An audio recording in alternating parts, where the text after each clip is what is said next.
Dear Esther, I have lost track of how long I have been here and how many visits I have made overall. Certainly the landmarks are now so familiar to me that I have to remind myself to actually see the forms and shapes in front of me. I could stumble blind across these rocks, the edges of these precipices, without fear of missing my step and plummeting down to sea. Besides, I have always considered that if one is to fall, it is critical to keep one's eyes firmly open.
Donnelly reported the legend of the Hermit, a holy man who sought solitude in its most pure form.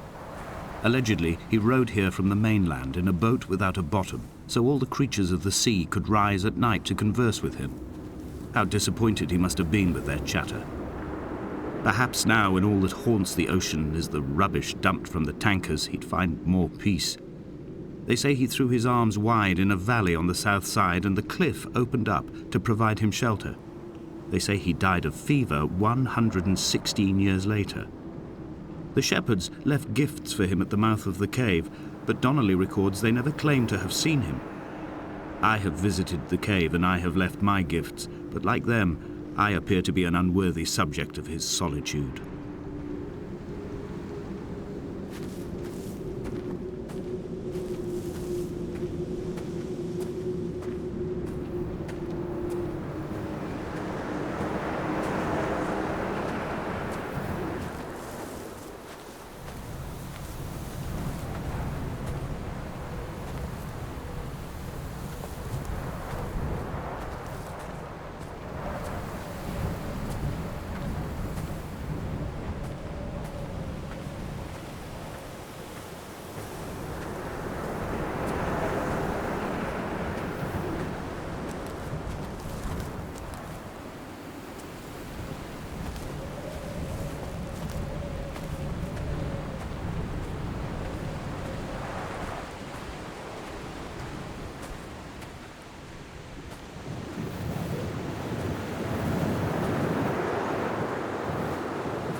There was once talk of a wind farm out here, away from the rage and the intolerance of the masses.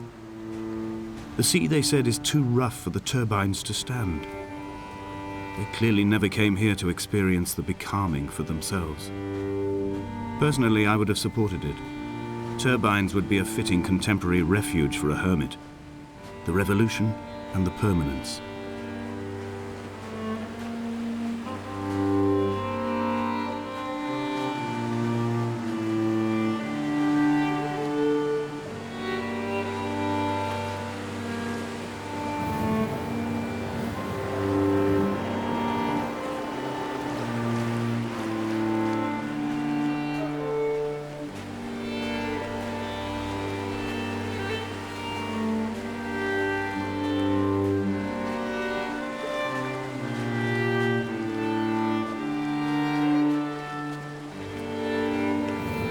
I have found the ship's manifest, crumpled and waterlogged under a stash of paint cans. It tells me that along with this present cargo, there was a large quantity of antacid yogurt bound for the European market. It must have washed out to sea. God knows there are no longer gulls or goats here to eat it.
A wonderful sight. The moon cresting the junction between the cliff path and the stone circle. It cast a shadow of the ridge across the beach, all the world as if you had signed your name in untidy handwriting.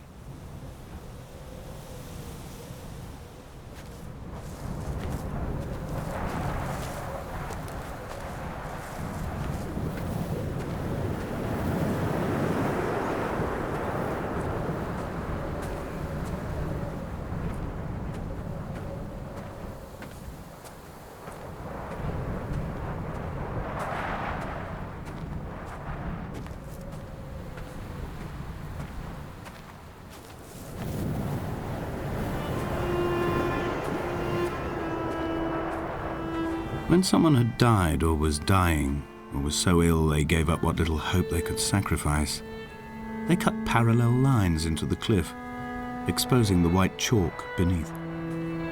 You could see them from the mainland or the fishing boats, and know to send aid or impose a cordon of protection, and wait a generation until whatever pestilence stalked the cliff paths died along with its hosts. My lines are just for this. To keep any would-be rescuers at bay. The infection is not simply of the flesh. We are not like Lot's wife, you and I. We feel no particular need to turn back. There's nothing to be seen if we did. No tired old man parting the cliffs with his arms. No gifts or Bibles laid out on the sand for the taking. No tides turning or the shrieking gulls overhead. The bones of the hermit are no longer laid out for the taking. I have stolen them away to the guts of this island, where the passages all run to black, and where we can light each other's faces by their strange luminescence.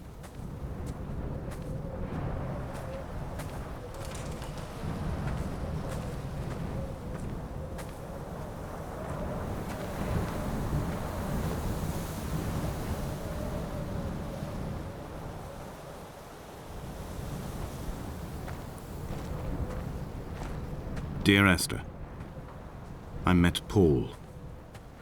I made my own little pilgrimage. My Damascus, a small semi-detached on the outskirts of Wolverhampton. We drank coffee in his kitchen and tried to connect to one another. Although he knew I hadn't come in search of an apology, reason or retribution, he still spiraled in panic, thrown high and lucid by his own dented bonnet. Responsibility had made him old. Like us, he'd already passed beyond any conceivable boundary of life.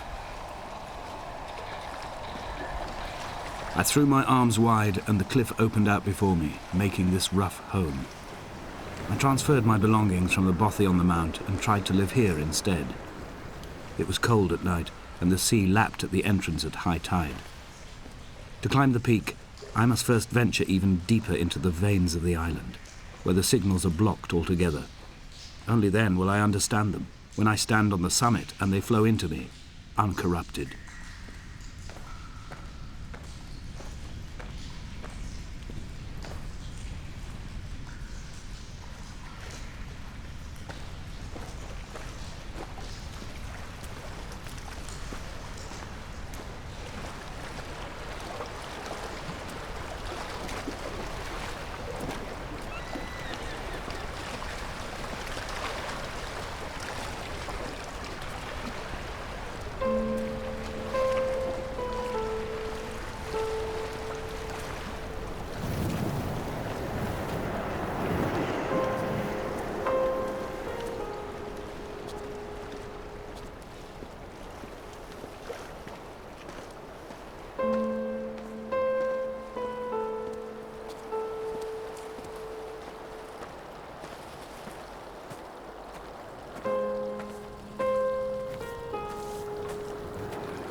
He still maintains he wasn't drunk, but tired.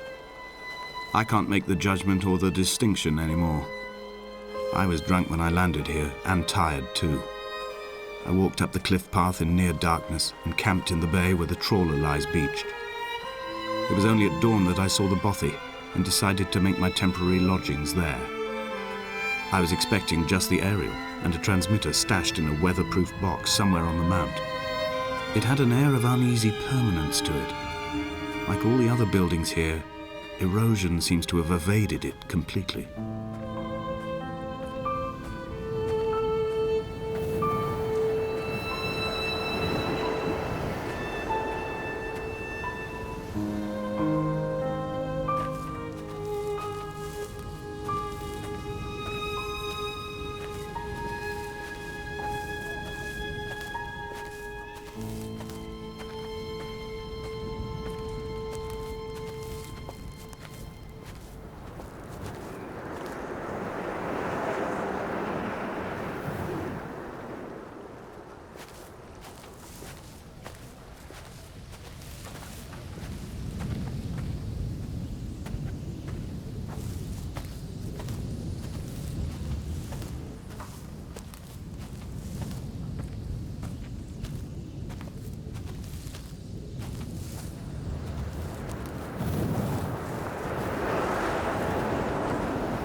Dear Esther, I have now driven the stretch of the M5 between Exeter and Bristol over 21 times. But although I have all the reports and all the witnesses and have cross-referenced them within a millimetre using my Ordnance Survey maps, I simply cannot find the location. You'd think there would be marks to serve as some evidence. It's somewhere between the turn-off for Sanford and the welcome brake services. But although I can always see it in my rear-view mirror, I have as yet been unable to pull ashore.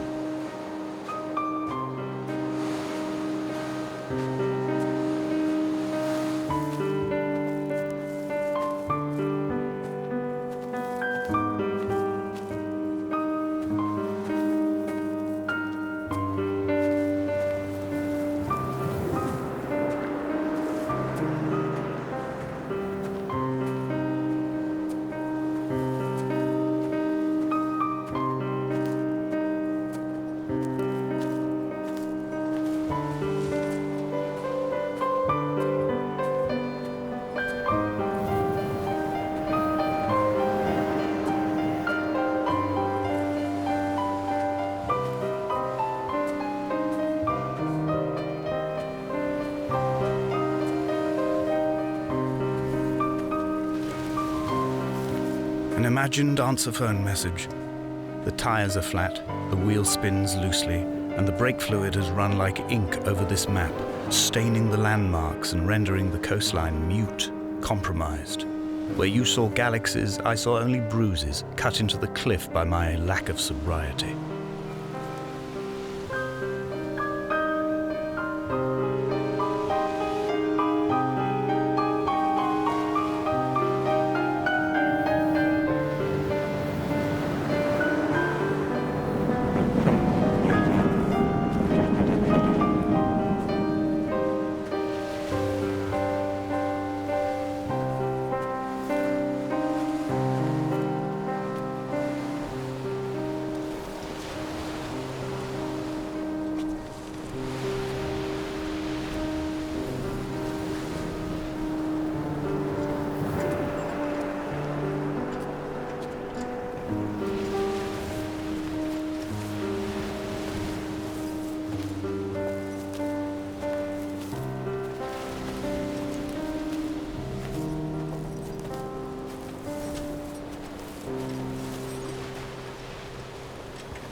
There must be a hole in the bottom of the boat. How else could new hermits have arrived?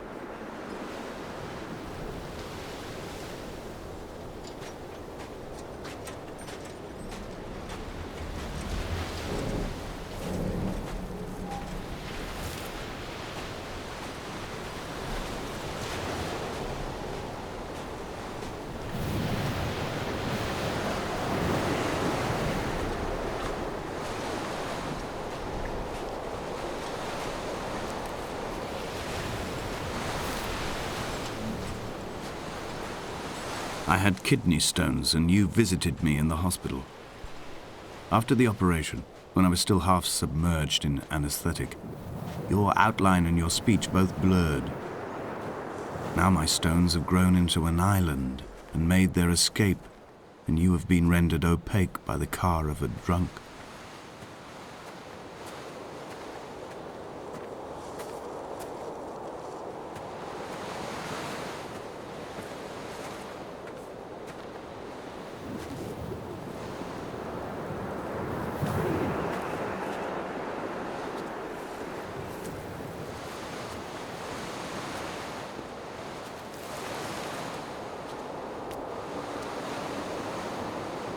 Is this what Paul saw through his windscreen? Not Lot's wife looking over her shoulder, but a scar in the hillside, falling away to black forever.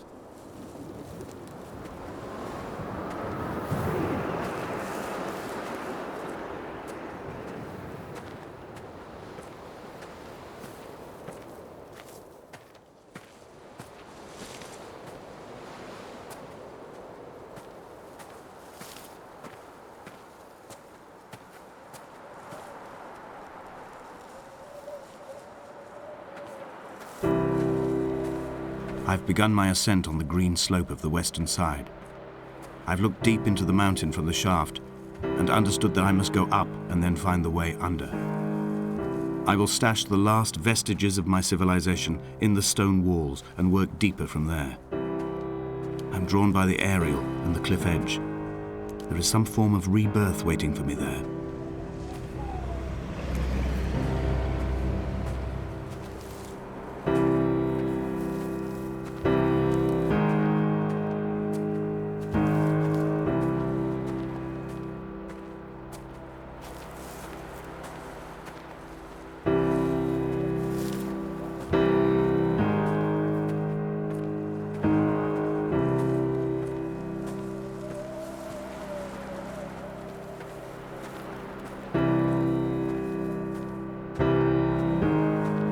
The Bothy was constructed originally in the early 1700s. By then, shepherding had formalized into a career. The first habitual shepherd was a man called Jakobsen, from a lineage of migratory Scandinavians. He was not considered a man of breeding by the mainlanders. He came here every summer whilst building the Bothy, hoping eventually that becoming a man of property would secure him a wife and a lineage. Donnelly records that it did not work. He caught some disease from his malcontented goats and died 2 years after completing it. There was no one to carve white lines into the cliff for him either.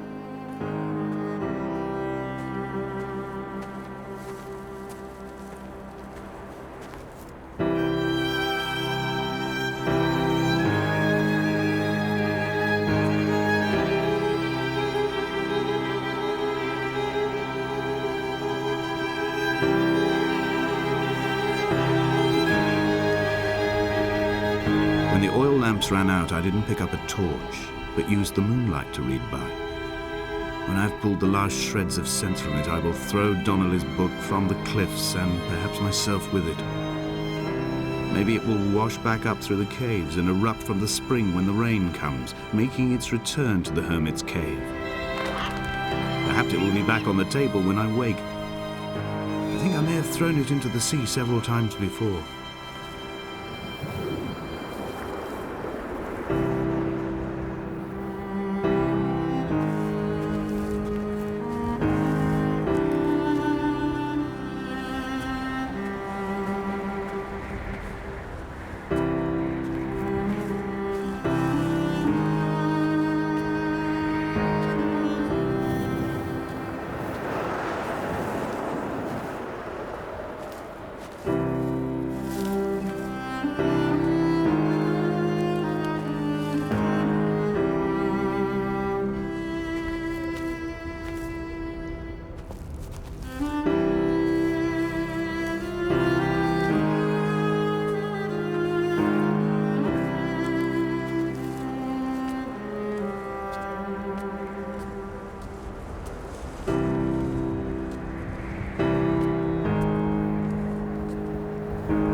In a footnote, the editor comments that at this point, Donnelly was going insane as syphilis tore through his system like a drunk driver.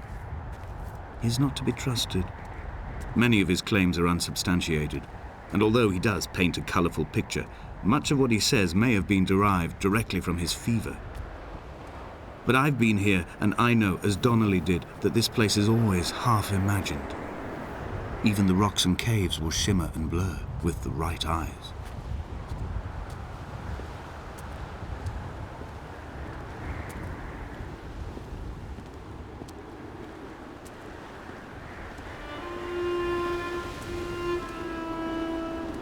They found Jakobsen in early spring. The thaw had only just come. Even though he'd been dead nearly 7 months, his body had been frozen right down to the nerves and had not even begun to decompose. He'd struggled halfway down the cliff path, perhaps looking for some lost goat, or perhaps in a delirium, and expired, curled into a claw right under the winter moon. Even the animals shunned his corpse. The mainlanders thought to bring it home unlucky.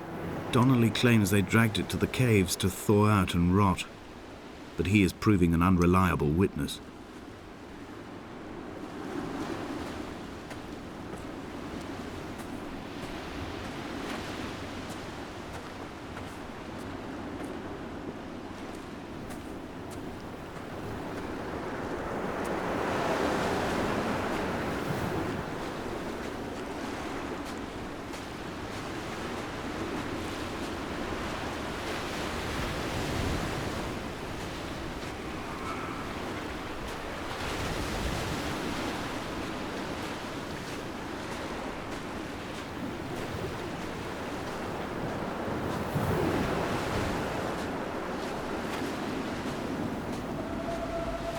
Climbing down to the caves, I slipped and fell and have injured my leg. I think the femur is broken. It is clearly infected.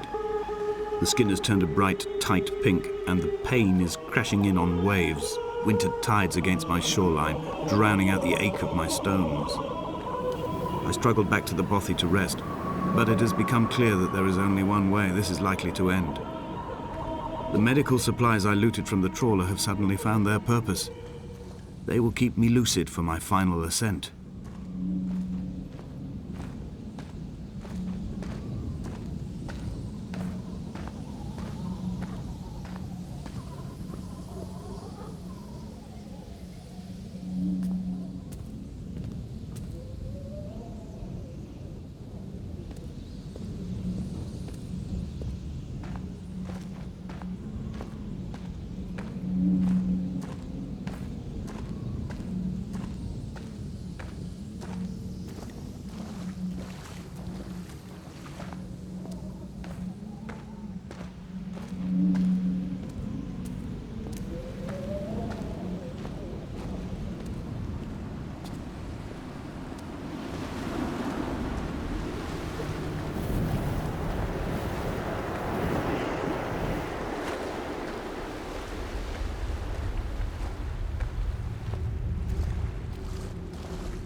Donnelly's addiction is my one true constant.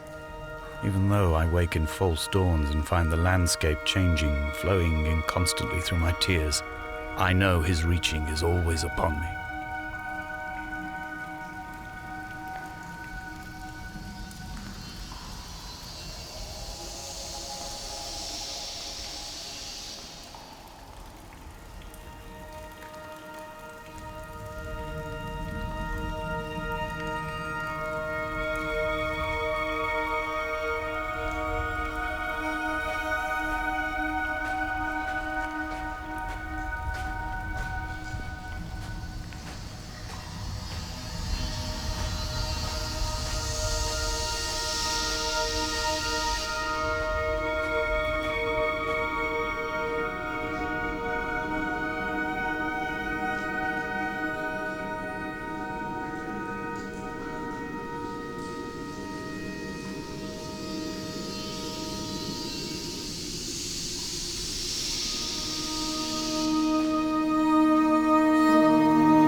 They'd stop the traffic back as far as the Sandford Junction and come up the hard shoulder like radio signals from another star.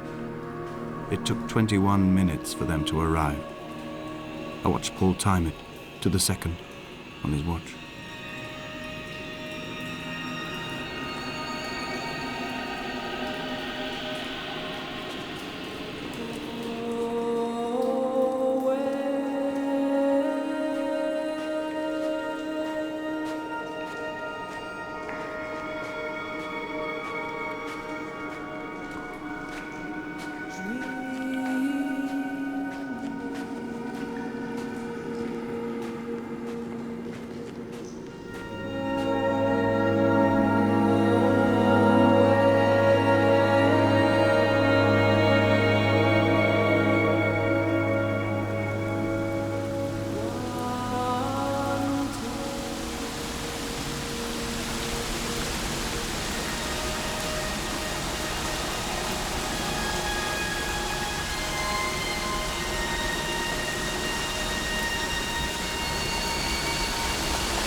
I'm traversing my own death throes. The infection in my leg is an oil rig that dredges black muck up from deep inside my bones. I swallow fistfuls of diazepam and paracetamol to stay conscious. The pain flows through me like an underground sea.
This cannot be the shaft they threw the goats into.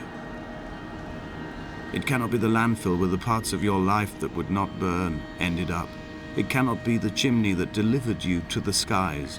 It cannot be the place where you rained back down again to fertilize the soil and make small flowers in the rocks.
wish I could have known Donnelly in this place.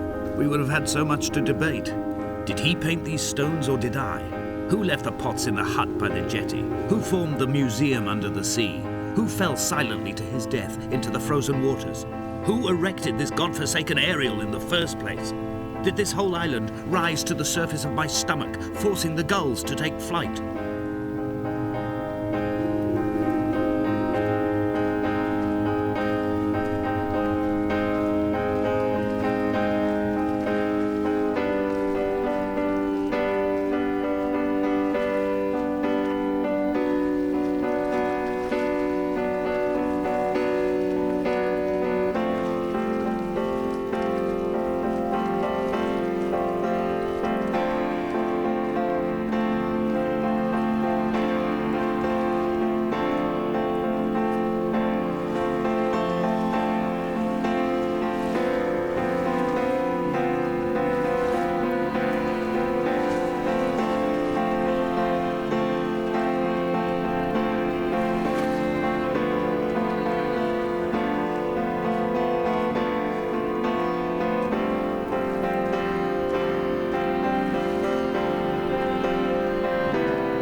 Dear Esther, I find each step harder and heavier. I drag Donnelly's corpse on my back across these rocks, and all I hear are his whispers of guilt, his reminders, his burnt letters, his neatly folded clothes. He tells me I was not drunk at all.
There were chemical diagrams on the posters on the walls on the waiting room. It seemed appropriate at the time.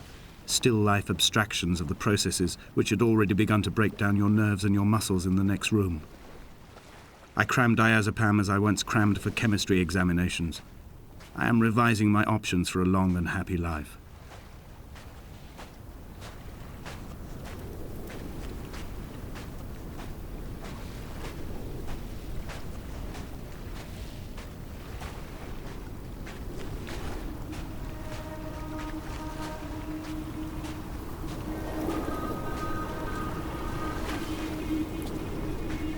From here, I can see my armada.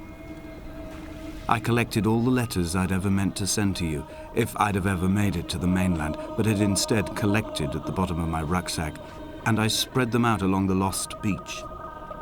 Then I took each and every one, and I folded them into boats. I folded you into the creases, and then, as the sun was setting, I set the fleet to sail. Shattered into 21 pieces, I consigned you to the Atlantic, and I sat here until I'd watched all of you sink.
A sound of torn metal, teeth running over the edge of the rocks, a moon that casts a signal as I lay pinned beside you, the ticking of the cooling engine, and the calling from a great height, all my mind as a bypass.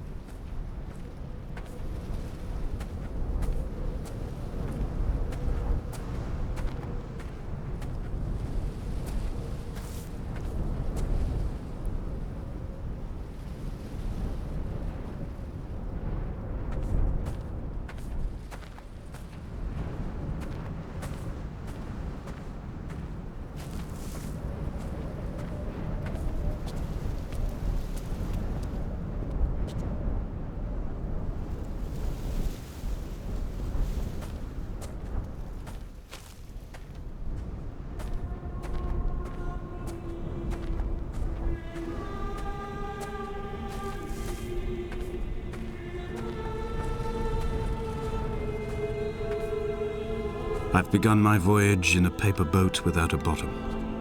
I will fly to the moon in it. I've been folded along a crease in time, a weakness in the sheet of life. Now you've settled on the opposite side of the paper to me. I can see your traces in the ink that soaks through the fiber, the pulped vegetation. When we become waterlogged and the cage disintegrates, we will intermingle. When this paper aeroplane leaves the cliff edge and carves parallel vapor trails in the dark, we will come together.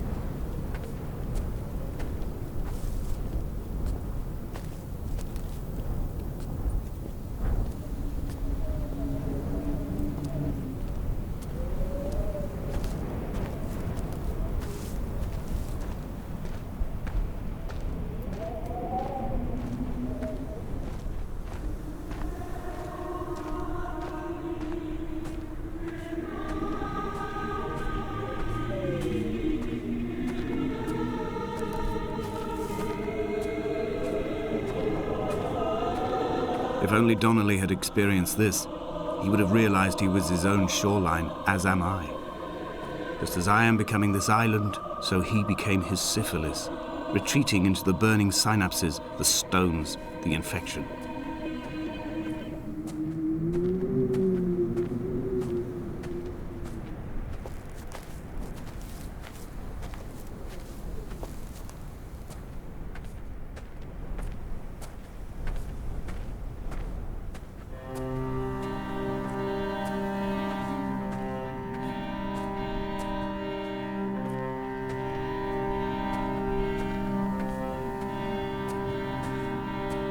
The stones in my stomach will weigh me down and ensure my descent is true and straight.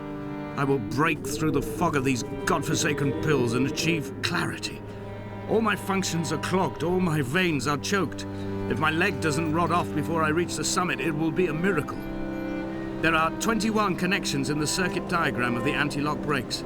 There are 21 species of gull inhabiting these islands. It is 21 miles between the Sandford Junction and the turn-off for home. All these things cannot, will not be a coincidence.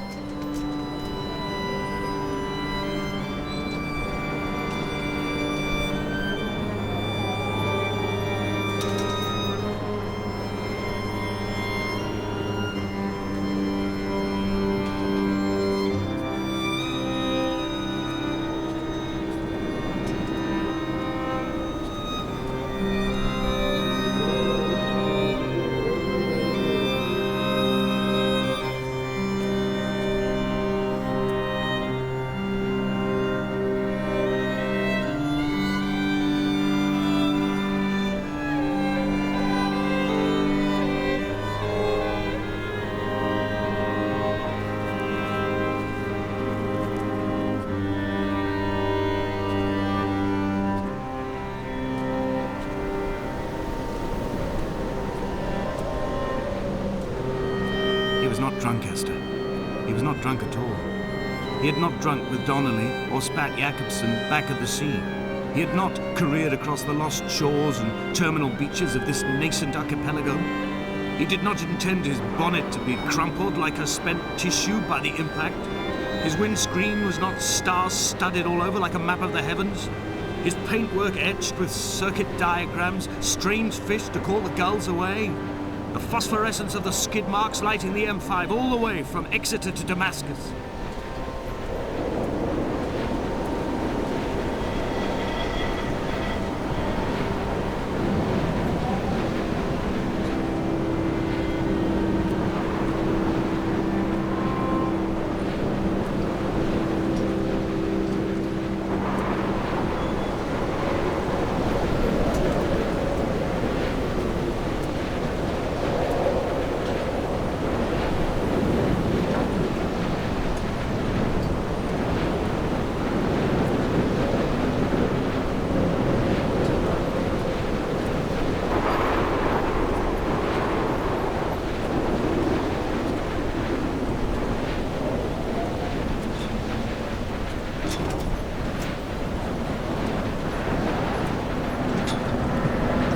I am the Ariel. In my passing, I will send news to each and every star. Dear Esther, I have burned the cliffs of Damascus. I have drunk deep of it. My heart is my leg, and a black line etched on the paper all along this boat without a bottom. You are all the world like a nest to me. Eggs unbroken form like fossils, come together, send small black flowers to the air. From this infection, hope. From this island, flight. From this grief, love.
come back.